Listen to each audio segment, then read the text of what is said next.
TryAdaptLearn. In this video we will be changing oil on a Kohler KT725 engine.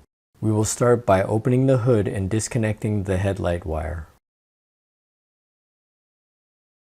Once the headlight wire is disconnected, the hood can be removed by pulling up and out of the hood mounts. The drain plug can be opened like a valve by twisting and the cap open to drain the engine oil. The oil filter can be removed with an oil filter wrench.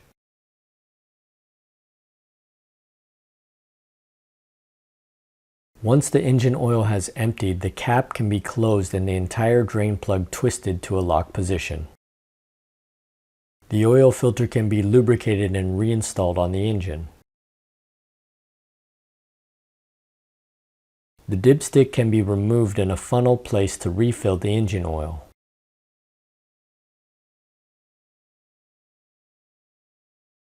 Once the engine oil is refilled, it can be checked by using the dipstick.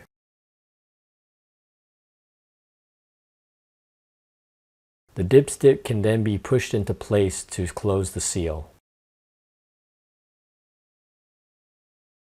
Hey, thank you very much. I had a great time making this video and I hope you did watching it. As I make new videos, I want to share them with you, so subscribe now and click the bell.